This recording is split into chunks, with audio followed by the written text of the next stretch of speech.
Olá, hoje, domingo, 26 de janeiro de 2025, prepara o teu cafezinho e vamos juntos para mais um dia de Café com Lexio. Em nome do Pai, do Filho e do Espírito Santo. Amém. Eterno Pai, pelo amor que tendes a São José, escolhido por vós para ser o protetor e pai de vosso Filho, ajudai-nos a realizar a ordem que vós mesmo destes a este homem justo.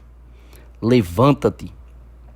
Compreendemos que é chegada a hora de nos colocarmos a caminho da sua vontade de um modo diferente, bem como dispor nosso coração com docilidade à sua voz. Castíssimo coração de São José, é grande esta meta, mas nós confiamos na vossa intercessão, pois ninguém nesta terra amou mais o Filho de Deus e sua mãe. Em todas as nossas necessidades, valei-nos, São José. Criador inefável, que em meio aos tesouros de vossa sabedoria, elegestes 3 hierarquias de anjos e as dispusestes em uma ordem admirável acima dos céus, que dispusestes com tanta beleza todas as partes do universo. Vós, Senhor, a quem chamamos a verdadeira fonte de luz e de sabedoria e o princípio supereminente, dignai-vos derramar sobre as trevas da nossa inteligência um raio de vossa clareza. Afastai para longe de nós a dupla obscuridade na qual nascemos, o pecado e a ignorância. Vós, Senhor, que tornais eloquente a língua das criancinhas, modelai nossa palavra e derramai nos nossos lábios a graça da vossa bênção.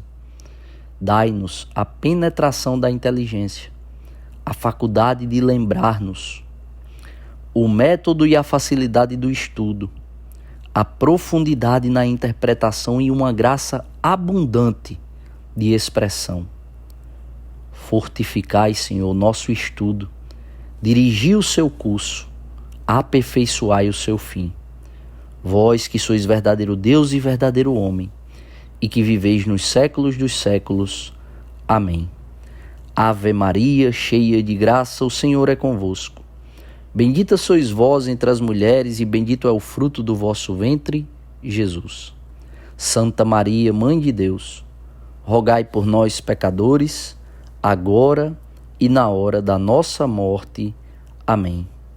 Nossa Senhora, medianeira de todas as graças, rogai por nós.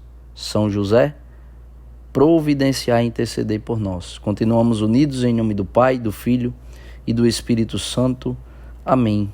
Primeira leitura de hoje, Neemias, capítulo 8, versículos de 2 à primeira parte do 4, pula para o 5, vai até o 6, pula para o 8 e vai até o 10. Eu vou ler alguns versículos. Hoje a gente vai fazer a reflexão sobre a primeira e a segunda leitura.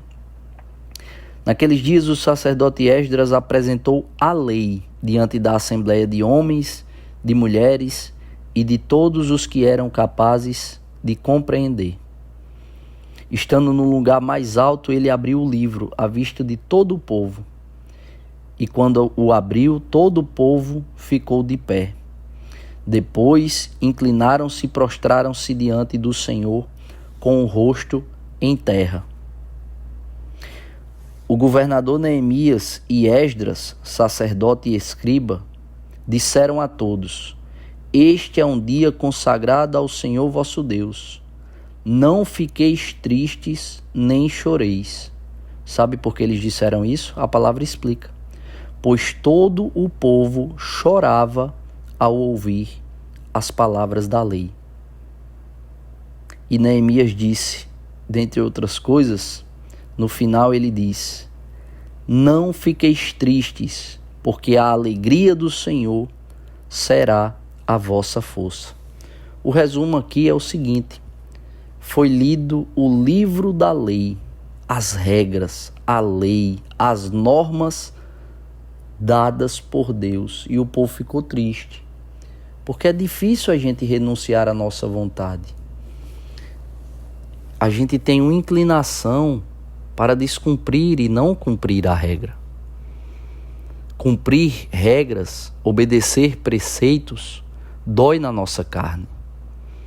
Porque no fim das contas a gente só quer fazer aquilo que a gente tem vontade. E aquilo que comumente a gente tem vontade, é fugir da dor e buscar o prazer. É estar sempre dentro do conforto. Mas quem vive sempre dentro do conforto, na espiritualidade e na materialidade da vida, vai sempre perder. Vai sempre viver a ruína. Nós precisamos de disciplina, nós precisamos da nossa natureza, nós precisamos da ordem, que é o próprio Deus. O reino de Deus é um reino de ordem. Então o povo estava triste, o povo chorava ao ler todos os preceitos, tudo aquilo que foi lido, ao ouvir, o que foi lido. E aí, com muita sabedoria, o governador diz: não fiqueis tristes, porque a alegria do Senhor será a vossa força. Então, o que é que vai fortalecer os nossos corações, as nossas almas, a nossa mente, para que a gente consiga cumprir com tudo aquilo que Deus quer e espera de nós? Saber que nós vamos o alegrar. Fazer uma partilha particular com vocês aqui. Bem particular, para todo mundo ouvir. Veja, eu me lembro que quando eu prestei o concurso para a Marinha, tinha um teste físico. E à época, ali faltando 2 meses para a prova, eu não conseguia bater o tempo da corrida. Estava bem gordinho, eu não tinha rigidez física nenhuma. Eu subia um lance de escada, ficava muito cansado. E aí eu comecei a treinar com um grande amigo, professor de educação física, para poder chegar preparado para a prova. E eu me lembro que a primeira vez que eu bati o tempo da prova, do teste, no treino, ele se emocionou. Eu me lembro demais quando eu ouvi, quando eu escutei no vídeo, porque ele gravava, para ver onde estavam os meus erros, a gente consertar os erros para poder fazer o que era, corrigir para poder desempenhar da melhor maneira e bater o tempo. E eu me lembro que a primeira vez que eu bati o tempo foi quando ele disse assim: Vitinho, pensa que agora aqui, ali, na linha de chegada, está a Thalita, a Maria Tereza e a Maria Catarina. À época a gente ainda não tinha a Maria Beatriz. E foi a primeira vez que eu bati o tempo. Por quê?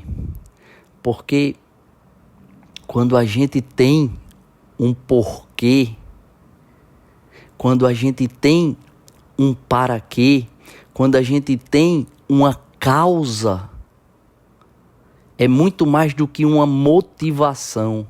Quando a gente tem esse ideal, essa razão, essa causa, ela gera em nós a disciplina.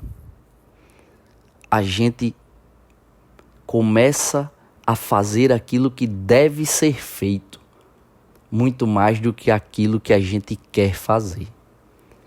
Então, quando o governador diz aqui, e isso é a palavra de Deus falando para mim e para você: não fiqueis tristes, porque a alegria do Senhor é a vossa força, será a vossa força. Então entenda, é o fato da gente alegrar o Senhor com a nossa vida, alegrar aquele que nos amou primeiro, retribuir, dando alegria a Deus pelo nosso modo de viver.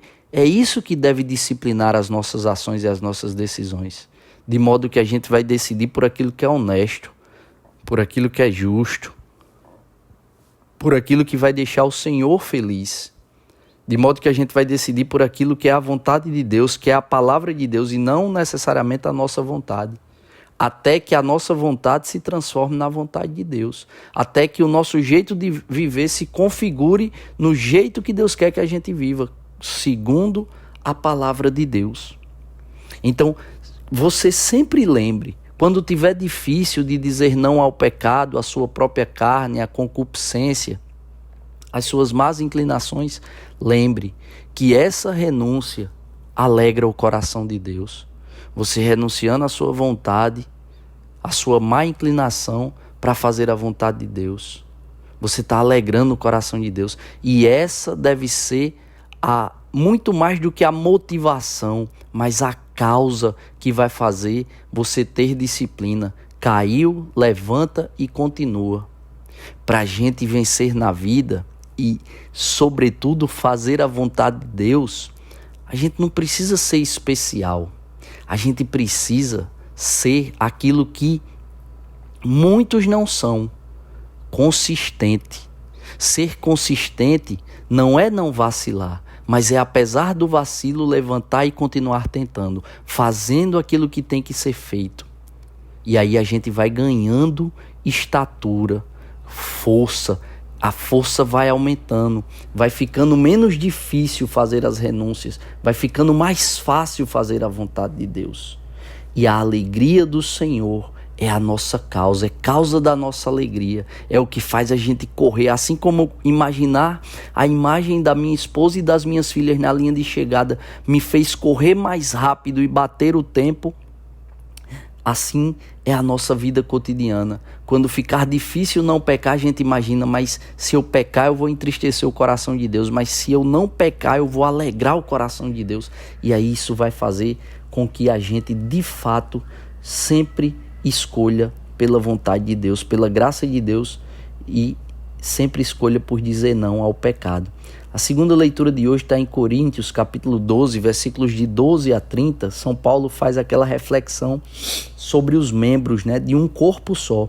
Irmãos, como o corpo é um, embora tenha muitos membros, e como todos os membros do corpo, embora sejam muitos, formam um só corpo, assim também acontece com Cristo. De fato, todos nós, judeus ou gregos, escravos ou livres, fomos batizados no único Espírito, o Espírito Santo, para formarmos um único corpo, e todos nós bebemos de um único Espírito, o Espírito Santo. Então veja, o corpo aqui, quando ele diz assim também acontece com Cristo, é porque a igreja fundada por Cristo é o corpo místico de Jesus Cristo. Cristo é a cabeça, e nós, igreja militante, somos o corpo místico. Igreja militante, igreja triunfante. Somos esse corpo místico e de fato somos muitos membros. Mas o olho, e aí ele vai explicando, o olho, se o corpo fosse só olho, onde estaria o olfato? Se o pé olhasse para a mão e dissesse eu não sou mão, então eu não faço parte do corpo? Claro que faz parte do corpo. E é isso que São Paulo didaticamente vai falar na segunda leitura. O que eu quero chamar a atenção aqui é que ele diz assim, o versículo 26 é a chave de leitura para minha breve reflexão. Se um membro sofre, todos os membros sofrem com ele. Se é honrado, todos os membros se regozijam com ele. São Paulo está falando aqui de uma virtude que a gente vê muito dentro do militarismo, que é o espírito de corpo. E muitas vezes isso nos falta. Dentro de uma comunidade, dentro de uma paróquia, de um grupo de oração, dentro de uma organização de pessoas, de um ambiente de trabalho, dentro muitas vezes da própria família. Espírito de corpo. Se um membro sofre, todos os membros sofrem com ele. Se é honrado, todos os membros se regozijam com ele. Então veja,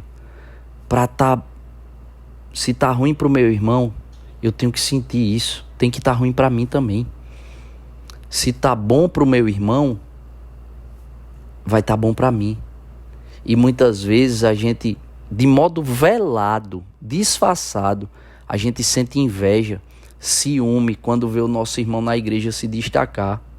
Na verdade, a gente não tem inveja e ciúme, não são bons sentimentos, pecado. O que a gente deve sentir é alegria. Olha, ele é um membro diferente do que eu sou, mas ele está se destacando porque ele está sendo fiel. O Senhor está agindo nele, está manifestando a sua graça nele. Eu vou rezar por ele, eu vou me alegrar com a alegria dele. Uma vez Padre Fábio de Mello fez uma reflexão que eu nunca esqueço. Como é mais fácil a gente se compadecer da tristeza do irmão, mas como é difícil a gente ter uma alegria da dimensão que o irmão tem também quando está alegre. É mais fácil para a gente se compadecer com a tristeza do que se alegrar com a conquista do irmão.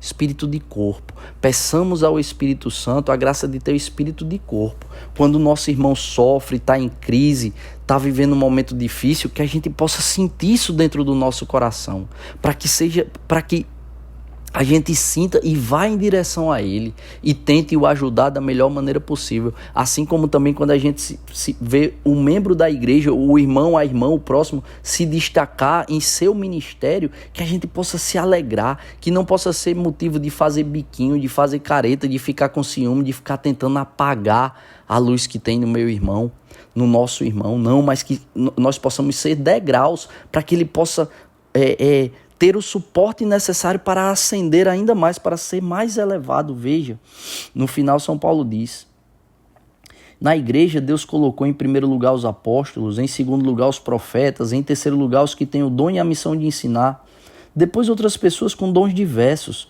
dom de milagres, dom de curas, dom para obras de misericórdia, dom de línguas, de governo e direção. Acaso todos são apóstolos? Todos são profetas? Todos ensinam? Todos realizam milagres? São Paulo está dizendo, olha, cada um tem um talento, tem uma habilidade específica que o corpo precisa. A igreja precisa de cada um de nós, que nós possamos pedir ao Espírito Santo essa graça, de termos lealdade e espírito de corpo, entendendo que somos todos membros do mesmo corpo, o corpo místico de Cristo. A igreja que milita neste mundo para um dia estar com a igreja que triunfa no céu. Que Deus nos abençoe e nos aprove a cada passo. Se vivo, vivo pela misericórdia do Senhor.